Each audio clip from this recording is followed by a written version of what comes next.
제가 신학교 다닐 때 교수님 중에 같은 동네 사는 분이 있었습니다.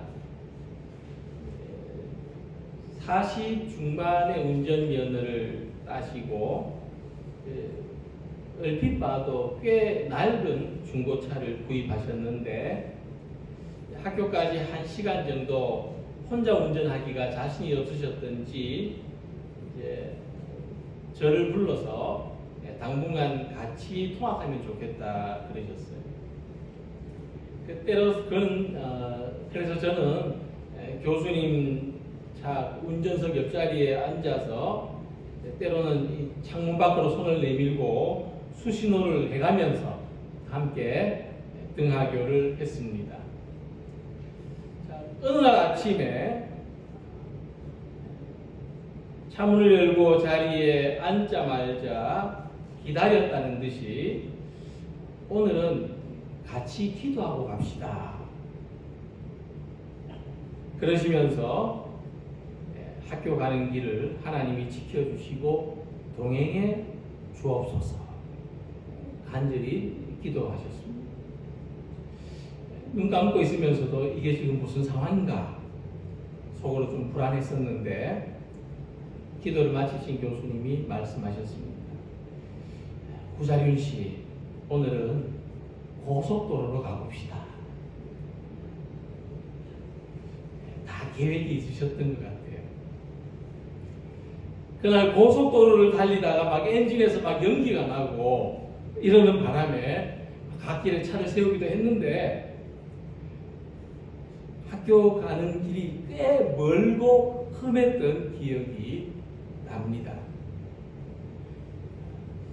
늘 다니던 길을 다니던 사람이 새로운 길을 가고 늘 같은 일을 하던 사람이 새로운 일을 한다는 것은 매우 조심스럽고 두려운 일입니다. 그래서 우리는 새로운 길에도 처음 하는 일에도 하나님이 지켜주시고 함께 하시기를 기도합니다. 우리 앞에 다가오는 새로운 시간들을 두려움과 염려로 살지 않고 기쁨과 소망으로 살기 위해서 기도의 준비를 하고 살아가는 새해가 되시기를 소망합니다. 함께 읽은 말씀을 보면 우리들에게는 이미 새로운 삶이 시작되었다 말씀하고 있습니다.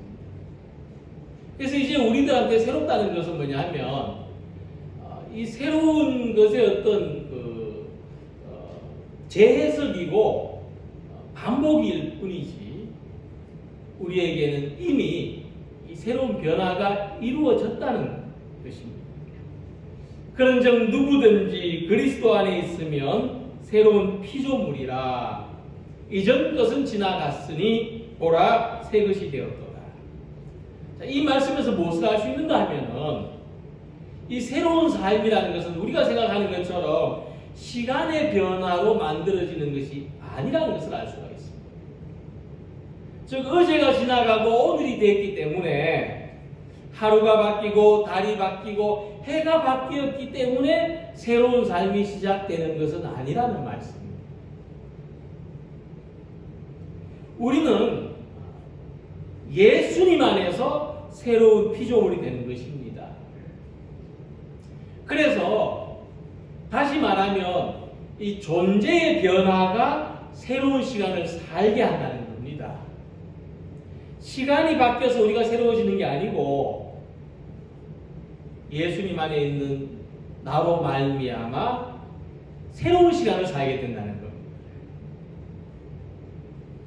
그래서 우리 주변을 돌아보면 10년이 가고 20년이 가고 30년이 가도 똑같이 살고 있는 사람들이 대부분입니다.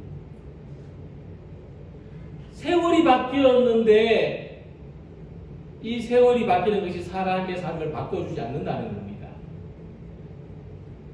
그러나 그 속이 새로워진 사람은 날마다 새로운 삶을 살아가는 능력을 가지게 됩니다.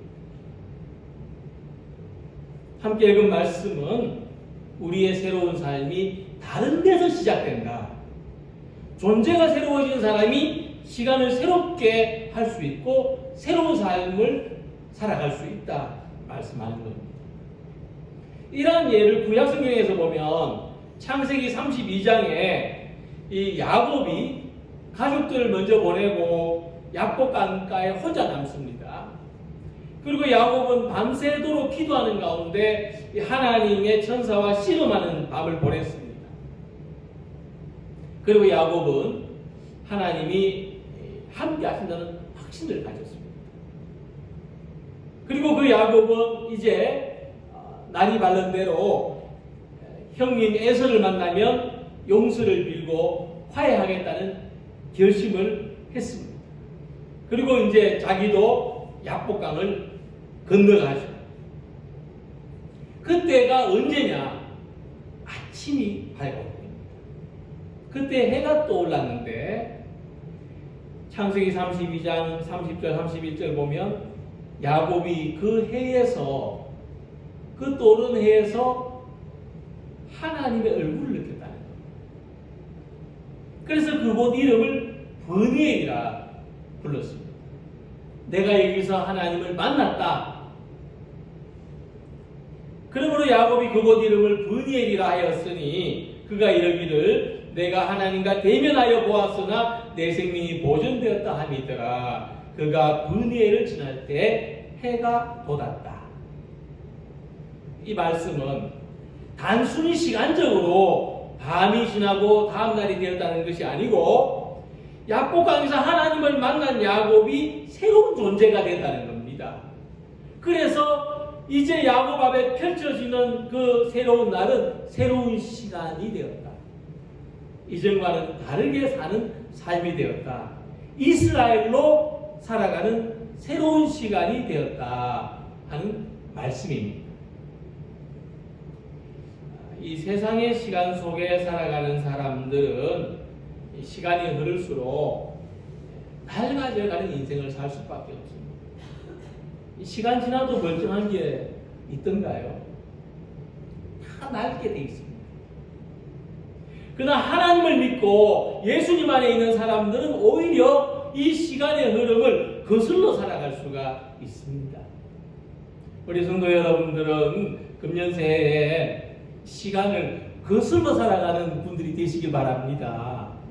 마음도 젊어지고 몸도 젊어지고 생각도 젊어지고 신앙생활도 청년과 같이 하는 우리 성도님 되시기를 소망합니다.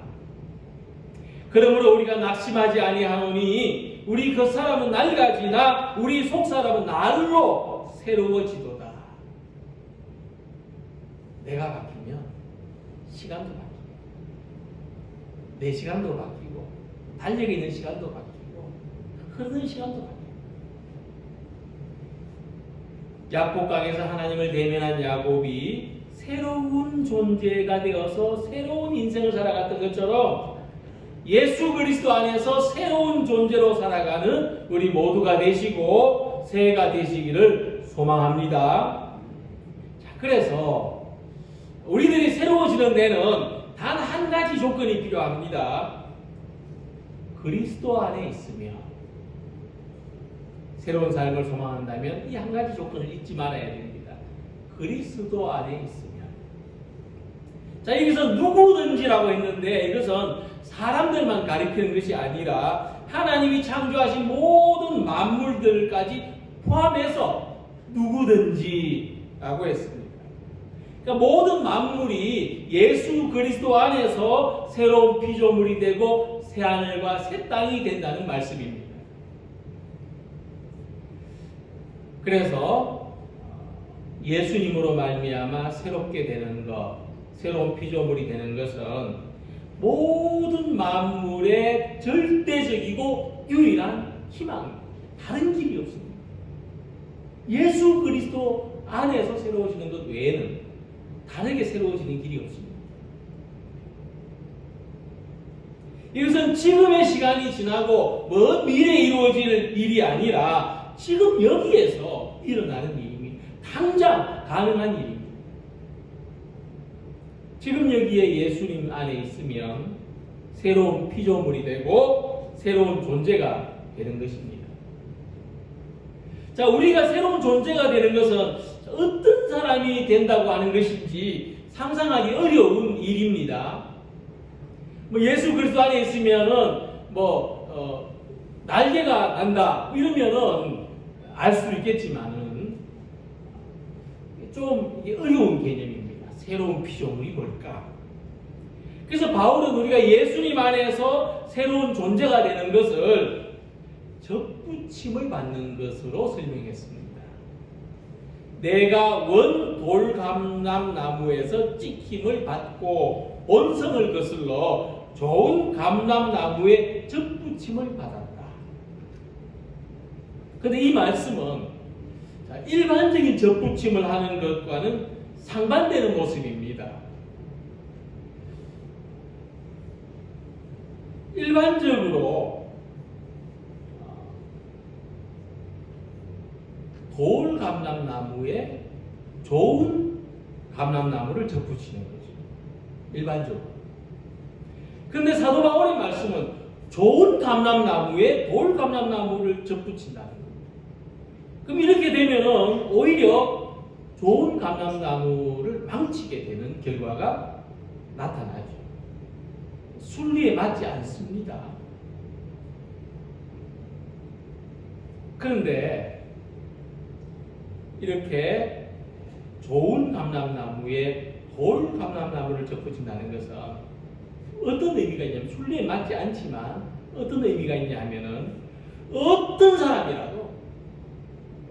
사람이라도 예수님과 결합되면 새로운 피조물이 된다는 거예요. 어떤 사람이라도 예수님께 붙으면 새로운 피조물이 이렇습니다. 복음서에 보면은 병자들이 예수님 만지죠. 뒤에서 몰래 만지기도 합니다. 왜 그랬을까? 만지면 안 돼. 당시 율법에 병자들이 만지는 거 다 부정해져. 그러니까 순리대로라면은 그 병자가 예수님 만졌으니까 예수님이 부정해지셔야 돼요. 그렇죠? 예수님이 오염돼야 돼요. 예수님이 감염돼야 돼요. 그런데 어떻게 됐습니까? 병자가 나왔습니다. 병자가 나왔어요. 이것이 하나님의 역사입니다. 그것은 좋은 감람나무이신 예수님의 능력이 우리의 본성까지도 변화시킨다는 말씀입니다. 예수 안에서 새로운 피조물이 되는 겁니다. 근데 우리가 이 사람의 본성이 얼마나, 이 사람의 본성이 바뀌는 게 얼마나 어려운가. 이것을 생각해 보면은 우리가 예수님 안에서 새로운 피조물이 된다는 것이 얼마나 놀라운 변화인지를 알 수가 있습니다. 이런 이야기가 있습니다. 어떤 감옥에서 깡패 두목이 예수님을 믿고 은혜를 받았습니다. 그래서 새로운 사람이 되기로 결심을 했습니다. 이전의 잘못을 참회하는 마음으로 매일 아침마다 따뜻하게 물을 받아서 같은 방에 있는 재소자들의 발을 씻어줬어요. 엄청난 변화죠. 깡패 두목. 근데 이런 모습을 보면서 그 부하도 감동을 받았어요.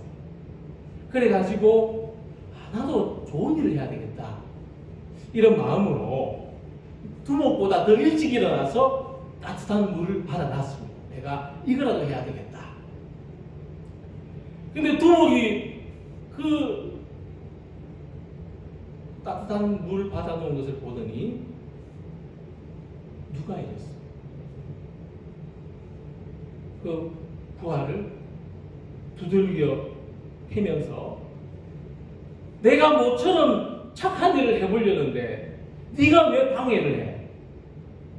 이러더라고요. 하나의 예화지만 사람의 본성이 바뀐다는 게 이렇게 어려운 거예요. 은혜를 받으려고 하는데, 잘 믿어보려고 하는데, 그럴수록 거슬리는 것이 보이고, 그럴수록 장애물이 생기고, 그럴수록 걸려 넘어지기 쉬운 것이 우리의 본성이다. 그래서 우리는 그리스도 안에 있어야 됩니다. 포도나무에 가시가 붙어 있는 것처럼 예수 그리스도께 접붙임을 받아서 주님이 내 안에 계시고 내가 주님 안에 거할 때 새로운 피조물이 되는 것입니다. 우리가 예수님 안에서 본성까지도 변하고 새로운 피조물로 살아가기를 소망합니다. 오늘도 내 안에 계신 예수님이 우리 속 사람을 변화되게 하시고 내 안에 새로운 나를 세우시고 새로운 삶의 열매를 풍성히 맺게 하시기를 기원합니다. 우리나라에서 다른 사람을 가장 잘 웃기는 여자 개그맨 하면 누가 떠오르십니까? 그 중에 이영자 씨가 있습니다. 그는 예수님을 믿기 전에 지금까지 살아온 경험으로는 도저히 이해할 수 없는 사람을 만났습니다. 그리고 그 사람과의 만남을 계기로 예수님 믿게 됐다고 간증했습니다. 이 사람이 1991년에 개그우먼이 됐는데 아시는 것처럼 많은 인기를 얻고 또 돈도 많이 벌었어요. 그런데 행복하지 않았다고 합니다. 그러니까 인기를 많이 얻을수록 인기가 떨어질까봐 두렵고 불안해요. 또 하는 일이 그러니까 사람들 많이 웃겨야 되잖아요. 이게 늘 강박 의식이 있어요. 웃겨야 된다. 웃겨야 된다. 그러니까 이 밤에도 그 때문에 잠을 못 자는 날들이 많았습니다. 그리고 미래가 불안하잖아요. 안정된 직장이 아니니까. 그래서 유명하다는 점집에도 찾아가고 했는데 아무런 위로를 받지 못했습니다. 그러던 어느 날 당시 SBS 관현악 단장을 지내시던 김정택 장로님이라는 분이 있는데 이분하고 한 1년간 함께 프로그램을 했어요. 진행을 하고 악단장이니까 이제 음악을 연주하고 이렇게 하고 이제 프로그램을 마치던 날 송별을 하는데 평소에 궁금하던 것이 있어서 자연스럽게 질문을 했습니다. 어떻게 단장님은 항상 웃는 얼굴이 있어요? 어떻게 항상 싱글벙글하세요? 혹시 젊은 여자랑 연애하시나요? 그러니까 이분이 어떻게 항상 싱글벙글할 수 있는지 자기 수준으로는 그 이상의 생각이 안 되는 거죠. 분명히 연애한다. 그저 뜻밖의 대답이 들려왔습니다. 나는 뭐 할렐루야를 하니까 그걸 웃지요. 영자 씨는 웃을 일이 많지 않아요? 네. 나는 늘 할렐루야를 하니까 웃지요. 이 장로님 별명이 할렐루야 장로님. 그러니까 이 한마디에 이분이 믿는 예수님, 항상 웃는 얼굴을 주시는 그 예수님을 나도 믿어야 되겠다. 이런 마음이 생겼대요. 그래가지고 그날 자기만 믿는 게 아니고 제가 이름 이야기하면 다 할 수 있는 그 연예인, 그 조연출자, 코디 담당자 같이 함께 교회를 하게 됐어요. 그리고 몇 주 후에는 이영자 씨의 온 가족, 오빠, 엄마, 아버지 다 같이 예수님을 믿게 됐습니다. 그래서 이제는 이 사람들한테 억지 웃음을 보이는 개그우먼이 아니고 자기 속에서 우러나는 기쁨, 자기 안에 있는 기쁨을 나타내 보이는 사람으로 살고 있다는 이야기입니다. 바울은 새로운 피조물이 된 우리의 삶을 이전 것은 지나갔으니 라고 말했습니다.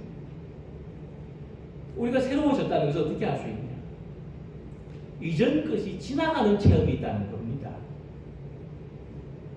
바울이 감옥 안에서 빌립보 교회 성도들에게 기뻐하라고 말할 수 있었던 것은 자기 안에 기쁨이 있었어요.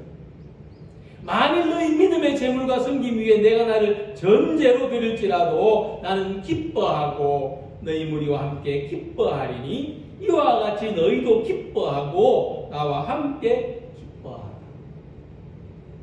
이 바울의 이 기쁨은요, 정신 이상이 아닙니다. 감옥 안에 있는 사람이 어떻게 기뻐할 수 있을까? 그에게는 이전의 것이 지나가는 체험이 있었던 거죠. 그래서 감옥 안에서도 기뻐할 수 있게 된 것입니다. 이것이 신비하면 신비고 체험이라면 체험입니다. 그냥 되는 게 아니에요. 사람의 어떤 이성적인 작용, 의지로 되는 게 아닙니다. 자기 안에 기쁨을 가진 사람만이 다른 사람에게 기쁨을 전해줄 수 있고, 이전에 우리를 사로잡고 있던 염려와 두려움이 사라지고 기쁨의 새로운 날이 시작되었다는 말씀입니다. 물에서 물고기가 살지만 이 물의 소중함을 몰라요.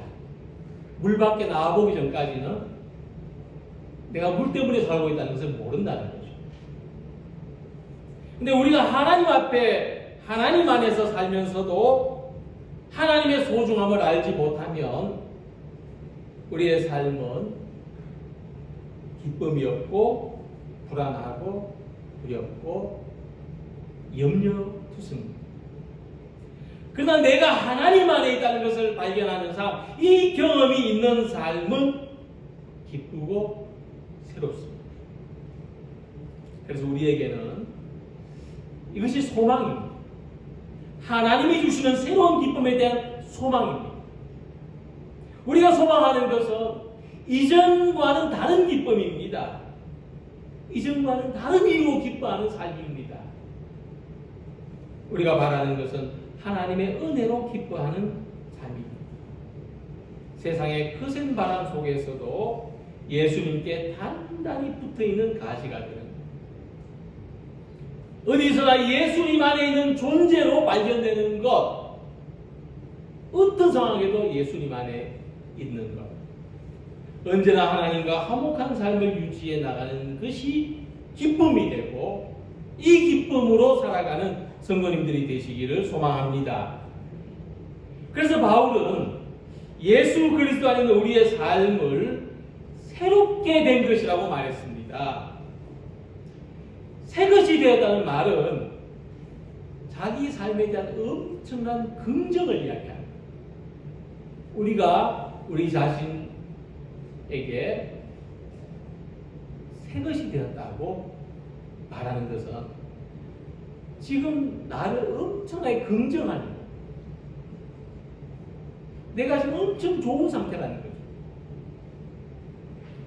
복음서를 보면 예수님을 만나고 예수님과 함께 지낸 많은 사람들이 나타나는데, 그들은 뭐 지식이 많거나 권력이 있는 사람들이 아니고 오히려 그 시대에서 이게 풍습과 제도에 의해서 밀려난 사람들, 어떤 종교적으로 형식화된 기준에 의해서 죄인들하고 정죄된 사람들이었습니다.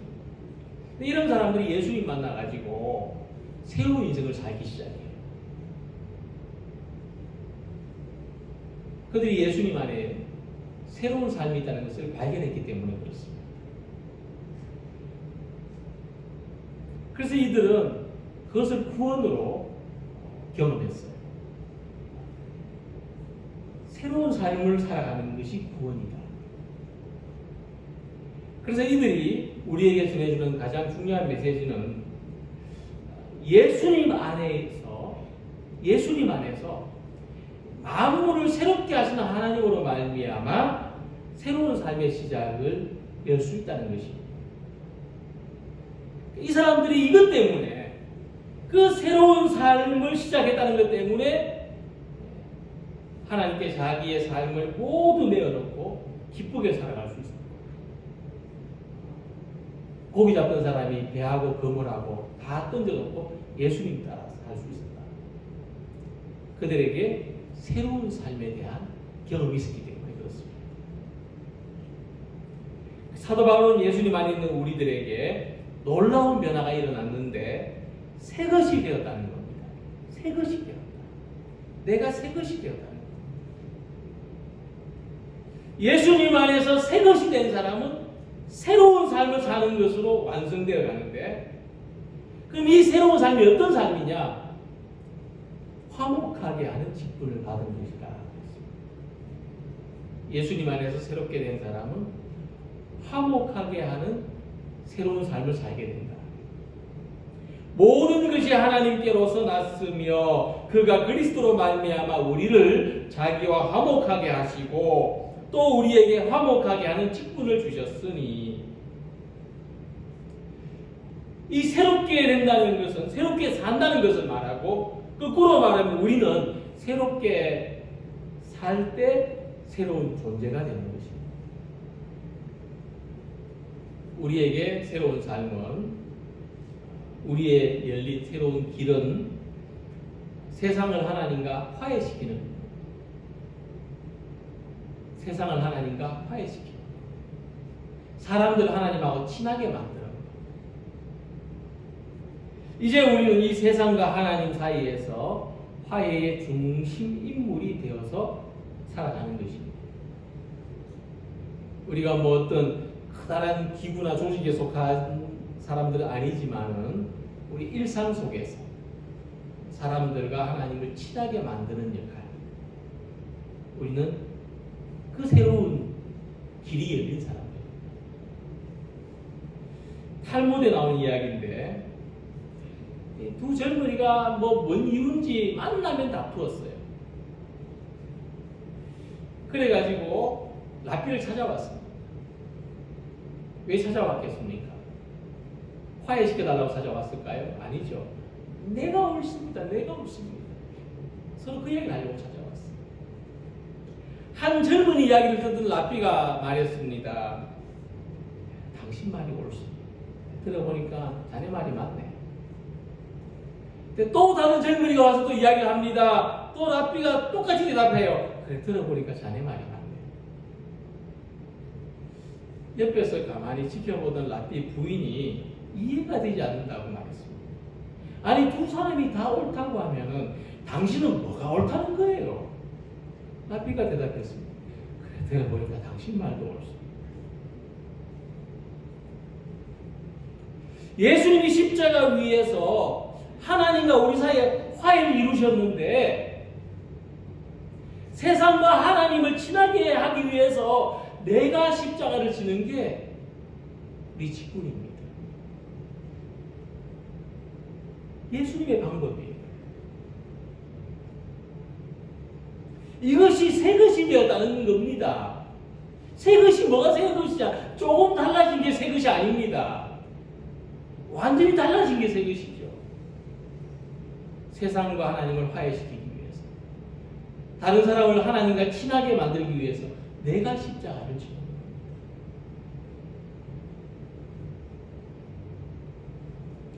우리의 새로운 삶은 이렇게 하나님이 원하시는 모습으로 살아가는 것입니다.